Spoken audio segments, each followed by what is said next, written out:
우리 하나님 말씀 보시겠습니다. 창세기 1장 27절, 창세기 1장 27절, 창세기 2장 7절, 창세기 2장 17절입니다. 우리 창세기 1장 27절부터 다 함께 보시겠습니다. 하나님이 자기 형상 곧 하나님의 형상대로 사람을 창조하시되 남자와 여자를 창조하시고, 창세기 2장 7절입니다. 여호와 하나님이 땅의 흙으로 사람을 지으시고 생기를 그 코에 불어넣으시니 사람이 생명이 되니라. 우리 창세기 2장 17절입니다. 선악을 알게 하는 나무 열매를 먹지 말라. 내가 먹는 날에는 반드시 죽으리라 하시니라.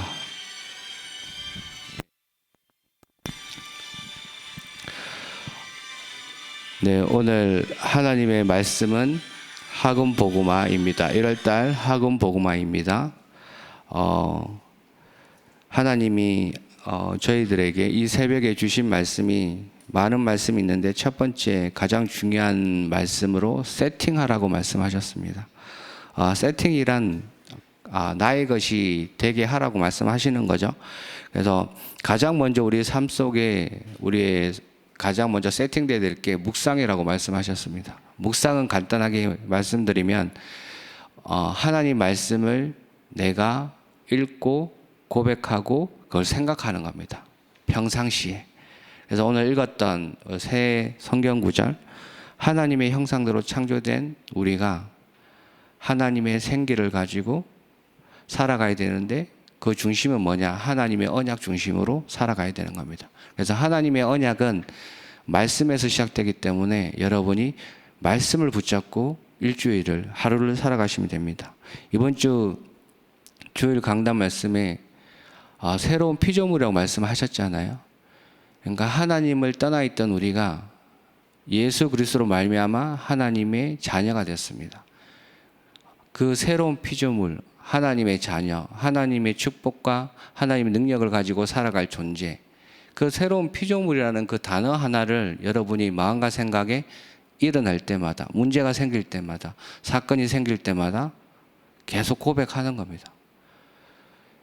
내 능력과 힘으로 구원을 받을 수 있었다면 하나님의 필요가 없겠죠. 예수 그리스도가 우리에게 필요가 없잖아요. 그런데 저희들은 우리의 노력과 열심으로 구원받을 수 있는 존재가 아니잖아요. 그래서 예수 그리스도로 말미암아 구원을 받은 하나님의 자녀라는 그런 새로운 피조물에 대한 그 말씀을 묵상하면 묵상할수록 저는 나는 안 되는 인간이구나. 어쩔 수 없이 한계가 있는 연약한 존재구나. 그래서 낙심되는 게 아니라 나를 구원하신 하나님을 더 바라보게 되더라고요. 그러면서 2부 강단 말씀에 한 번밖에 없는 그 우리의 인생 속에 복음의 기회, 하나님을 만날 수 있는 기회가 매일매일 생기는 거죠. 하나님의 말씀을 묵상할 때마다. 그래서 고린도후서 6장 2절에 말씀하시잖아요.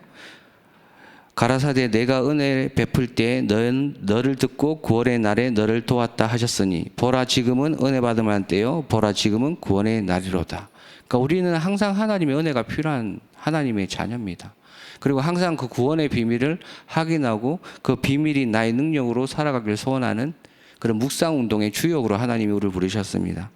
그래서 하나님 앞에 묵상 운동할 수 있는 나만의 시간을 찾아내라고 말씀하십니다. 그 시간이 나에게 1순위로 가장 깊은 시간이 될 때, 가장 행복한 시간이 될 때 우리의 삶에 변화가 일어나는 거죠.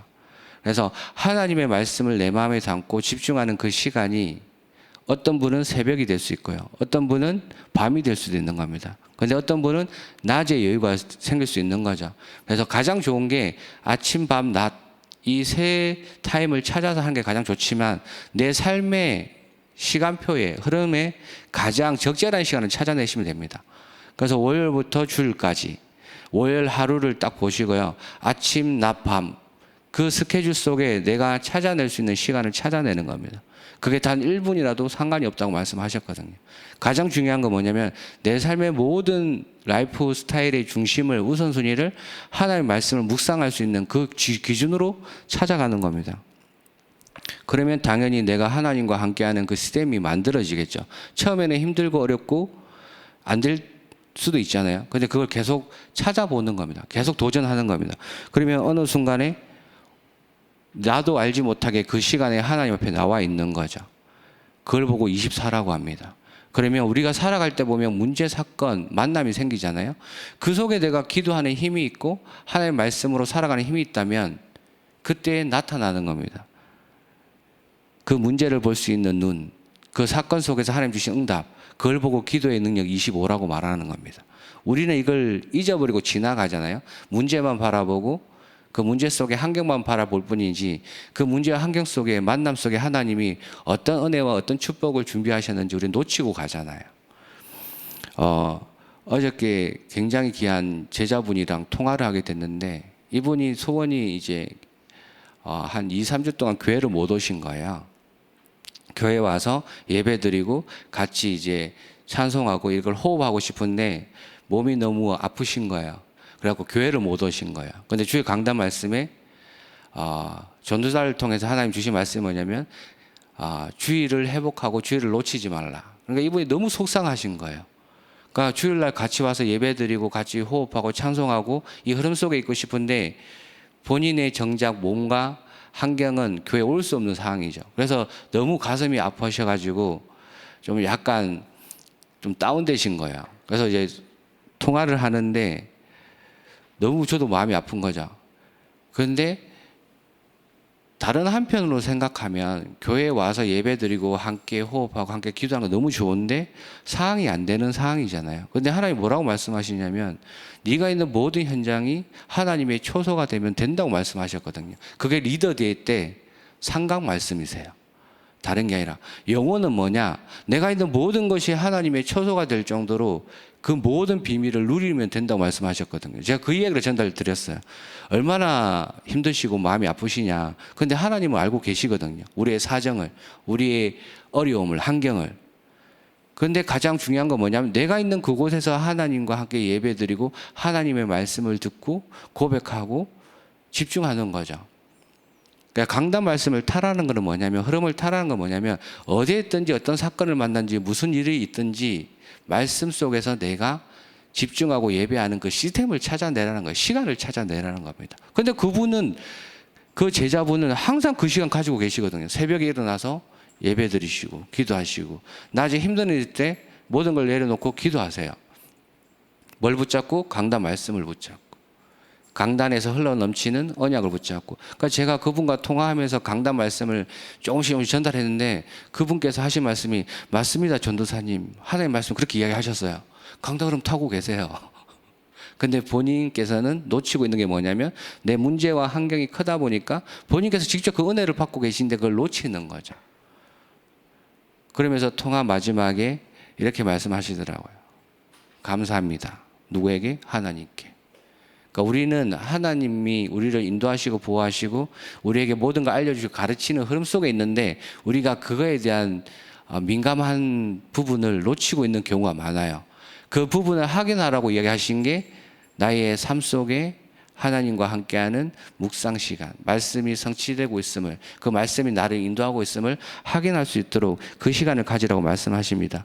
그러면 당연히 저와 여러분과 그 제자분의 삶은 하나님의 작품으로 만들어가는 거죠. 그러니까 그분의 입술의 고백은 다 하나님의 영광을 위한, 말씀 속에서도 그렇지만 삶 속에서도 모든 만나는 사람에게도 하나님의 영광을 이야기하세요.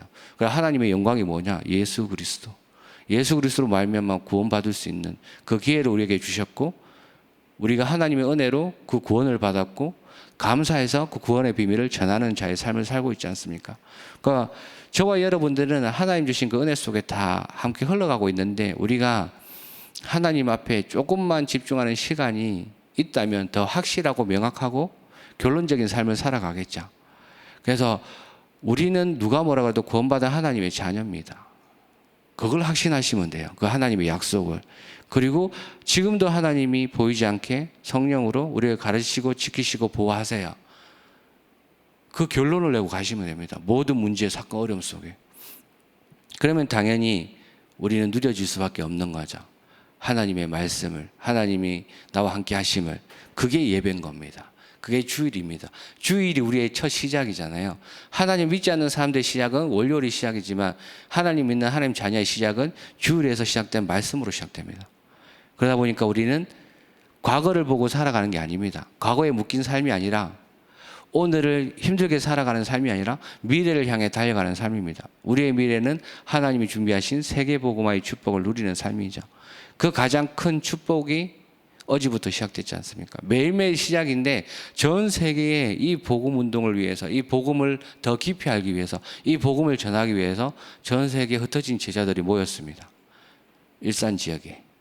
그리고 오늘부터 선포될 그 말씀을 가지고 또 금요일 이후에 전 세계에 자기가 있는 삶으로 또 흩어지는 거잖아요. 이게 성경에 기록된 미스바 도단성 운동입니다. 우리는 그냥 매년 일어나니까 그런가 보다 하지만 실제적으로 이거는 하나님의 역사지 인간이 할 수 있는 일이 아닙니다. 그래서 우리의 묵상의 내용이 뭐냐라고 했을 때 계속 말씀 주시잖아요. 성삼위 하나님이 나의 능력이 되게 해달라고. 그 성삼위 하나님이 나를 지키고 보호하시는 그 길 속에 내가 가게 해달라고. 모든 사건, 문제, 어려움 속에, 갈등 속에 하나님의 말씀이 내 삶의 기준이 되고 이정표가 돼서 그 말씀의 능력으로 따라가게 해달라고.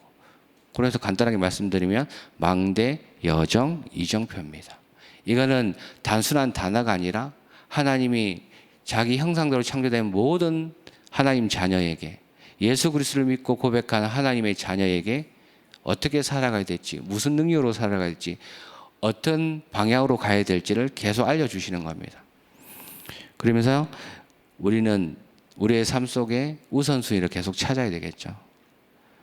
우리의 삶 속에 오늘의 우선순위, 또 1년의 우선순위, 일주일의 우선순위. 그러니까 하나님 원하시는 건 예배 중심의 우선순위를 찾기 원하시는 거죠. 그럼 우리의 모든 삶의 시작은 주일부터 시작되는 겁니다. 주일날 교회 와서 하나님의 말씀을 들을 수 있는 그 준비를 하는 거죠. 주일 아침도 괜찮고 토요일 밤에 괜찮고. 그래서 주일날 선포되는 말씀을 읽어보는 겁니다. 강단 말씀을, 본문 말씀 한번 싹 읽어보고 그 전주에 있었던 말씀을 한번 딱 읽어보면서 하나님이 내일 도대체 나에게 어떤 삶의 비밀을, 어떤 능력의 비밀을 알려주실지를 먼저 확인하는 겁니다. 이 여정 속에 걸어가는 사람에게 당연히 생명을 가졌기 때문에 사람이 붙일 수밖에 없는 거죠. 그리고 그 사람에게 우리가 전해줄 수 있는 것은 하나님의 생명의 빛, 그리스도의 복음의 빛만 전하는 거죠. 그 삶 자체가 하나님과 하나님을 아는, 또 하나님 모르는 사람에 소통하는 그런 삶입니다. 그래서 하나님 우리를 모든 사람을 살릴 수 있는 복음의 빛을 가진 플랫폼으로 부르신 겁니다. 당연히 빛을 가졌기 때문에 빛을 전할 수밖에 없는 거죠. 그 빛을 전하는 걸 보고 소통하는 걸 보고 안테나라고 말씀드리는 겁니다. 그러니까 우리의 삶 자체가 복음의 빛을 가진 자이기 때문에 그걸 확인하고 전하는 자의 삶입니다. 그걸 조금 더 세분하게 디테일하게 설명하기 위해서 플랫폼, 파수망대, 안테나라고 설명하는 겁니다. 저와 여러분이 이미 그 삶을 살고 계세요. 우리가 이걸 잘 모르고 넘어가니까 하나님이 더 정확하게 보고 확인할 수 있도록 좀 어려운 단어지만 그 단어를 통해서, 의미를 통해서 우리의 삶의 기준을 확인시켜 주시는 겁니다. 그래서 인간은 어떤 존재인가에 대해서 먼저 알아야 되겠죠. 하나님이 태초에 천지 만물을 창조하실 때 인간만 자기 형상대로 창조하셨어요. 이 말은 뭐냐면 인간만 하나님과 소통하고 하나님의 그 뜻을 알 수 있고 그 뜻을 행할 수 있는 존재로 부르셨다는 겁니다. 그래서 창세기 2장에 보면 모든 천지 만물을 창조하신 다음에 여섯째 날에 인간을 창조하신 이후에 뭐라고 표현하냐면 심히 기뻤다고 표현합니다. 왜냐하면 모든 형상, 하나님의 축복을 가진 자로 하나님이 우리를 창조하셨는데 그 모습이 너무 좋았던 거죠. 그래서 하나님이 그렇게 표현하시는 겁니다. 인간의 단어로 심히 기뻐하였더라. 어떤 것과도 바꿀 수 없는 존재로 하나님이 우리를 창조하신 겁니다. 그래서 하나님을 알 수 있는 존재로 하나님의 형상대로 창조된 우리에게 하나님이 정복하고 다스리고 땅에 충만하고, 그러니까 인간만 하나님과의 능력 속에 하나님과의 축복을 누리면서 모든 걸 누릴 수 있는 은혜를 주신 거죠. 권세를 주신 거죠. 그런데 그 권세에는 당연히 책임과 의무가 따르죠. 그게 뭐냐? 창세기 2장 17절에 선악을 알게 하는 나무 열매를 먹지 말라고 말씀하신 겁니다. 우리를 법으로, 율법으로 옥죄기 위해서 선악을 알게 하는 나무 열매를 먹지 말라고 하신 것이 아니라 그 선악을 알게 하는 나무 열매를 먹을 때 인간은 죽지만 먹지 않고 그 약속을 지키고 선악을 알게 하는 나무 열매를 볼 때마다 내가 누구인지를 알 수 있는 거예요. 하나님의 언약이 무엇인지를 알 수 있는 겁니다. 예를 들어서 인간이 살아가는 그 삶 속에 법이 없다면 완전 무법지대가 되겠죠. 똑같습니다. 하나님과 인간 관계도.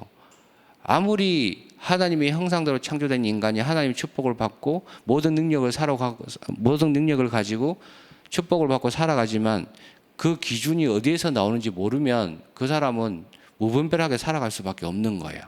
그러니까 하나님은 인간을 진짜 참된 축복을 누릴 수 있도록 그 기준을, 언약을 세워주신 거예요. 그 언약을 통해서 우리가 살아가는 그 삶 속에 어떤 것도 불필요한 일이 생기지 않도록 하나님이 그 중심으로 선악을 알게 하는 나무 열매를 딱 세워주신 거죠.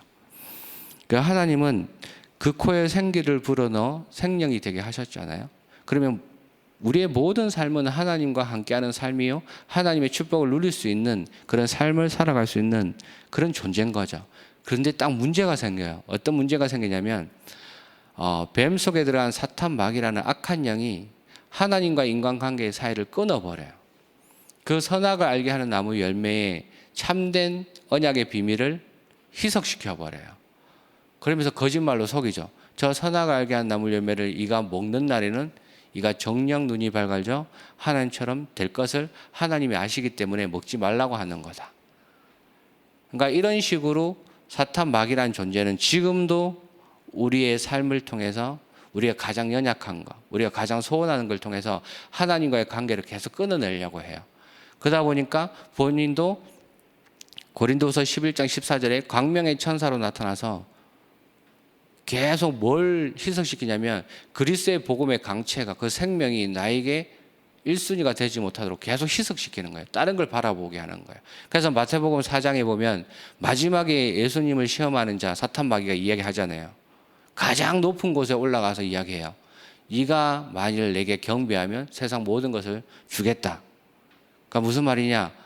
예수님을 시험했듯이 우리도 시험하고 있습니다. 지금 하나님보다 우선순위 되는 것, 하나님의 영광보다 우선순위 되는 내 생각, 내 고집, 내가 필요한 행복을 기준으로 계속 속이고 미혹하고 공격하는 거예요. 아담과 하와도 그 부분에 넘어진 겁니다. 그러다 보니까 선악을 알게 하는 나무 열매를 먹는 그 순간 하나님을 모르게 된 거예요. 하나님을 두려워 피하게 된 겁니다. 그래서 하나님이 질문하시죠. 아담아 내가 어디 있느냐? 그 아담이 바로 대답해요. 내가 벗었으므로 숨었나이다. 그러니까 하나님을 떠난 인간은 하나님을 만날 수가 없는 거예요. 왜? 하나님과 함께할 그 존재는 하나님의 축복을 누리며 참된 평안과 삶의 참된 목적과 삶의 참된 행복이 뭔지 아는데 하나님을 떠난 인간은 그게 다 사라져버리고 자기 중심적으로 살아가는 거예요. 그래서 가장 조심해야 될 게 뭐냐면, 가장 심각한 영적 문제가 뭐냐면 하나님을 의지하지 않고 믿지 않는 거예요. 우리가 갑자기 예배드리는데 소리 질러가지고 막 예배를 방해한다. 아니면 자기 주장이 강해서 막 사람을 힘들게 한다. 그게 영적 문제가 아니라 우리 마음과 생각 속에 하나님보다 우선순위 되는 그 생각이 나를 지배해서 하나님을 만나지 못하게 하고 하나님의 언약을 붙잡지 못하게 하는 게 진짜 영적 문제예요. 영적 문제는 뭐냐? 하나님을 믿지 않는 상태가 되는 겁니다. 우리의 삶이, 우리의 방향이, 우리의 생각이. 그래서 하나님을 떠난 인간은 그 다음부터 여러분 잘 아시다시피 저주와 재앙이 계속 몰려오기 시작하는 거예요. 하와는 남편을 바라야 되고 남편의 다스림을 받아야 되고 출산하는 고통을 받아야 되고, 아담은 끊임없이 그 아내를 지키고 보호하고 땀을 흘려야 땅의 소산을 먹을 수 있죠. 그 이전에는 하나님이 주신 모든 축복을 누릴 수 있지만 하나님 떠난 그 인간은 스스로 뭔가를 만들어내야 되는 저주지향에 빠진 거예요. 하나님의 보호와 인도를 받을 수가 없는 거예요. 그런데 땅도 가시덤불과 엉겅퀴를 내버린 거예요. 인간이 하나님 떠난 그 순간. 그래서 인간의 노력과 열심은 헛된 수고가 될 수밖에 없도록 평생을 계속 자기의 노력과 열심으로 살아가야 되는 것 자체가 저주와 재앙인 거예요. 그렇지만 구원받은 하나님 자녀는 말씀을 통해서 하나님 주신 개인에게 언약을 통해서 그 여정을 갈 수 있는 거예요. 그런데 하나님을 전혀 알지 못하고 믿지 못하는 상태인 사람은 자기 힘과 노력으로 살아가는 선택과 방법을 해야 되는 거예요. 그게 저주와 재앙입니다. 다른 게 저주와 재앙이 아니라. 그래서 한계에 부딪혀도 누구도 도와줄 수 없는 거예요. 자기 몸부림으로, 자기 노력으로, 아니면 지혜자나 아니면 자기보다 능력이 좀 폭넓은 사람에게 도움을 구할 수밖에 없는 거예요. 이걸 보고 하나님은 저주와 재앙이라고 말씀하십니다. 근데 하나님은 바로 답을 주셨어요. 창세기 3장 15절. 인간을 그토록 하나님 떠나게 만들고 저주와 재앙, 고통 속에 만든 그 존재를 완전히 박살낼 수 있는 그 이름의 권세를 주셨는데 그분이 여자의 후손, 메시아, 구원자 예수 그리스도입니다. 하나님을 떠난 그 즉시 하나님은 구원의 길을 열어주신 겁니다. 이것이 성경에 기록된 첫 번째 복음이고 우리에게 가장 기뻐해야 될 소식인 겁니다. 그 이후에 또 노아 홍수 사건이 일어납니다. 하나님의 아들들이 사람의 딸들과 결혼을 해요. 무슨 말이냐? 하나님과 전혀 상관없이 자기가 원하고 필요한 부분을 찾고 도전하고 그걸 자기의 응답으로 가지고 살아가는 겁니다. 그러니 하나님이 인간 지으셨음을 한탄을 한다고 성경 기록됩니다. 하나님은 한탄하실 분이 아니신데 인간의 표현으로 그렇게 적어 놓으신 거예요. 내 자녀가 나와 함께 가는 게 아니라 전혀 다른 길, 저주 멸망의 길을 스스로 찾아가다 보니까 인간의 표현으로 그렇게 이야기하신 거죠. 그래서 그 시대에는 하나님을 떠나서 자기의 노력과 열심으로 살아가는 사람이 고대 용사로 불려질 정도로 어마어마한 부와 명예와 성공을 이뤄요. 근데 딱 하나만 없어요. 하나님만 모릅니다. 그런데 그 시대에 유일하게 하나님께 은혜를 받고 하나님께 동행한 자가 딱 한 명 나와요. 그 인물을 성경은 노아라고 말해요. 그 시대에 자기의 노력과 열심으로 살아갔던 모든 사람들은 비가 오지 않는데 방주를 만들고 있는 노아를 볼 때 되게 어이가 없겠죠. 그들의 표현으로 말하면. 그러니까 한마디로 말하면 자식을 고생시키고 부인까지 고생시키는 무능한 사람으로 볼 수 있습니다. 그런데 이 노아라는 인물은 하나님의 언약을 붙잡고 하나님의 언약의 여정을 계속 걸어가고 있습니다. 그러면서 말씀하시죠. 하나님이 누구를 위해 방주를 만들라? 너를 위하여, 내 후손을 위하여, 모든 생명을 위하여. 하나님은 하나님의 그 능력과 뜻을 가지고 우리가 살아나길 원하세요. 그러니까 누구도 아닌 인간을 사랑하시는 하나님이 인간을 구원하기 위해서 방주를 만들라고 말씀하세요. 그러면 지금 이 시대도 우리는 방주를 만들고 있습니다. 어떻게? 주일 예배를 통해서 날마다 그리스도의 복음의 생명을 계속 우리 속에 쌓아가는 겁니다. 이 생명이 차고 넘쳐서 우리의 영적인 DNA가 완전히 바뀌었을 뿐만 아니라 육신적인 삶의 DNA가 바뀌어서 모든 사람을 살릴 수 있도록 하나님이 주일 예배를 통해서 계속 방주를 짓게 하시는 겁니다. 이 방주는 지금도 하나님을 떠나서 저주와 재앙 고통 아래서 자기의 노력과 힘으로 세상을 정복하고 다스리는 네피림 운동을 막을 수 있는 유일한 힘입니다.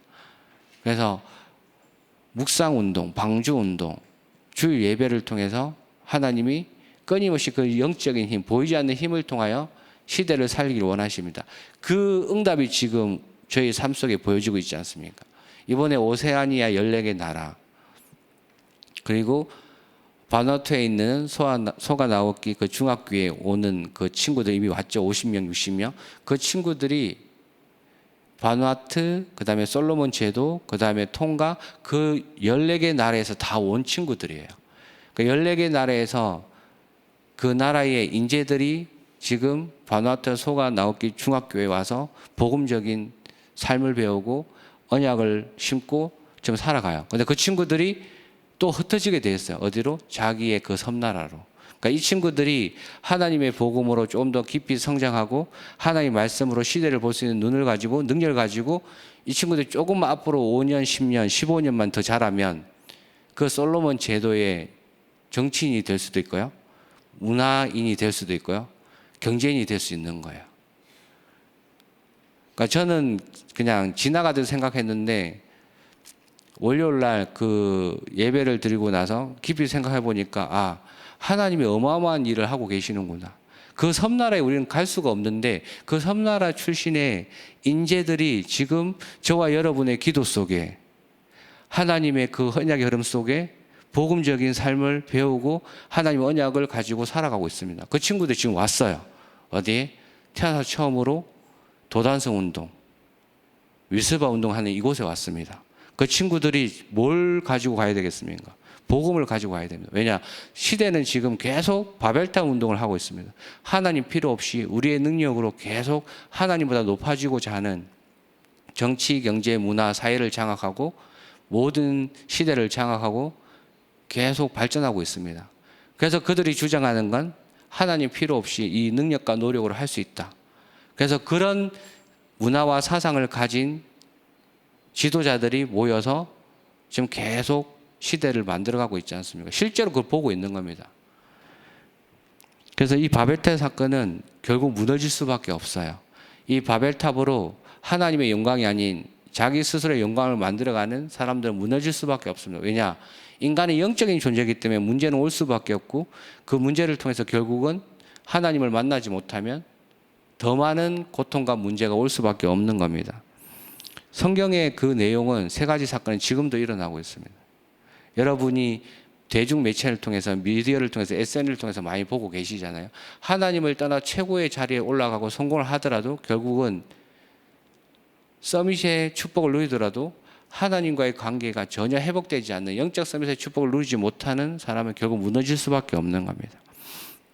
그래서 저희들이 예배드리고 렘넌트들에게 복음을 계속 전달하고 진짜 237 5천 종족을 살릴 수 있는 금토일 시대를 여는 이유는 뭐냐면 제2의 에덴 동산의 사건을 막기 위해서 그럽니다. 그리고 제2의 바벨탑 사건, 그 다음에 홍수 사건을 막기 위해서 후대에게 이 언약을 전달하는 겁니다. 지금 시대는 지금 세상에서 가르치는 모든 학업의 중심은 뭐냐면 네가 중요하다고 가르치고 있습니다. 그걸 막을 수 있는 것은 하나님의 능력밖에 없는 거죠. 그래서 하나님께서 이 새벽에 저와 여러분에게 말씀하십니다. 우리의 삶의 우선순위가 무엇으로 시작되고 무엇으로 마무리되어야 될지를 말씀하시는 겁니다. 그래서 한 번밖에 없는 이 기회, 하나님의 그 능력을, 하나님의 축복을 누릴 수 있는 그 기회를 놓치지 않으셨으면 좋겠습니다. 기도하겠습니다. 하나님 아버지, 구원원에 감사드립니다. 지금도 알지 못하는 세상의 흑암 문화 속에, 저주와 재앙 속에 에덴 동산 사건이 일어나고 바벨탑 운동이 끊임없이 일어나며 노아 홍수 사건이 올 수밖에 없는 네피림 운동이 일어나는 이 시대에 우리를 묵상 운동의 주역으로 237 5천 종족 살릴 언약을 가진 증인으로 불러주심에 감사드립니다. 하나님이 하시고자 하는 일에 우리의 삶과 우리의 물질이 드릴 수 있도록 축복하여 주시옵소서. 예수 그리스도 이름으로 기도합니다. 아멘.